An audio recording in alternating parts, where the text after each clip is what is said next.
எப்படி அரிட்டாப்பட்டி பகுதி மக்கள் நம்ம மக்களோ அதே மாதிரி பரந்தூர் மக்களும் நம்ம மக்கள். அப்படித்தானே ஒரு அரசாங்கம் யோசிக்கணும். ஆனா அப்படி செய்யலையே. ஏன் செய்யல?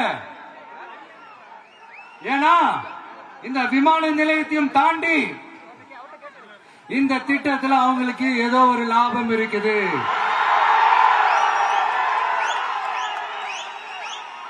அத நம்ம மக்கள் தெளிவா புரிஞ்சு வச்சிருக்கிறாங்க.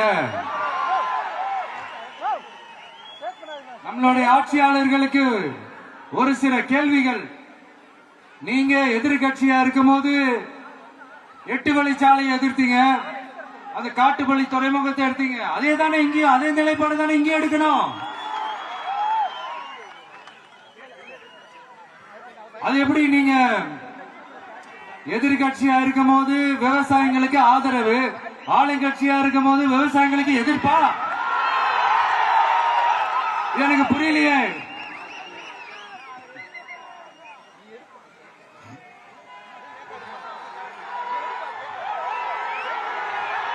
அதனால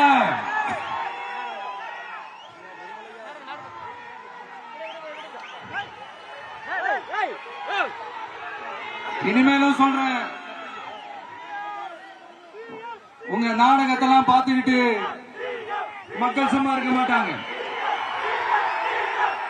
நீங்க உங்களோட வசதிக்காக அவங்களோட நிக்கிறதும் அவங்களோட நிக்காம இருக்கிறதும், நாடகம் ஆடுறதும் நாடகம் ஆடாம இருக்கிறதும், அது சரி.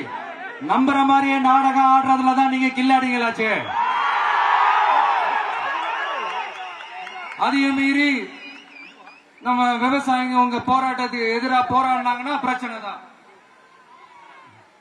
அதனால இனிமேல் உங்க நாடகத்தை பார்த்துக்கிட்டு மக்கள் சும்மா இருக்க மாட்டாங்க. உங்களோட இந்த விமான நிலையத்துக்காக நீங்க ஆய்வு செஞ்ச இடத்தை மறு ஆய்வு செய்யணும்னு ஒன்றிய அரசுக்கும் மாநில அரசுக்கும் தான் கேட்டுக்கிறேன்.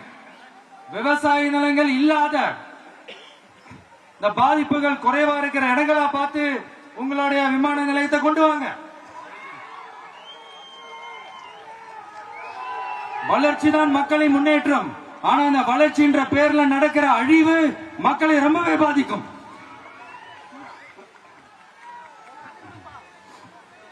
நீங்க எல்லாரும் உங்களுடைய ஊர் கிராம தேவதைகளான கொல்லமட்டால் அம்மன் மேலையும் எல்லையம்மன் மேலையும் ரொம்பவே நம்பிக்கை வச்சிருக்கீங்கன்றது எனக்கு தெரிஞ்சது. அந்த நம்பிக்கையை இழந்துடாதீங்க. உங்களுக்காகவும் உங்க ஊருக்காகவும் இனி உங்க வீட்டு பிள்ளையான நானும் தமிழக வெற்றி கழகத்தோட தோழர்களும் சட்டத்துக்கு உட்பட்டு எல்லா வழிகளிலும் உங்களோட உறுதி அனுப்பேன். உங்களோட ஊருக்குள்ள ஏகனாபுரம் ஊருக்குள்ள வந்து அந்த திடல்ல தான் உங்க எல்லாரையும் மீட் பண்ணணும்னு நினைச்சேன். ஆனா எனக்கு பர்மிஷன் கிடைக்கல. இங்கதான் பர்மிஷன் கொடுத்தாங்க. நான் ஏன் ஊருக்குள்ள வரணும்னு தடையின்னு எனக்கு தெரியல. இப்படிதான் கொஞ்ச நாளைக்கு முன்னாடி நம்ம புள்ளிங்க ஒரு நோட்டீஸ் கொடுத்ததுக்கு தடை விதிச்சாங்க. ஒரு தொண்டு சீட்டு நம்ம பிள்ளைங்க கொடுத்ததுக்கு. அது ஏன்னு எனக்கு புரியல. அதனால கான்பிடென்டா இருங்க, நல்லதே நடக்கும், வெற்றி நிச்சயம்.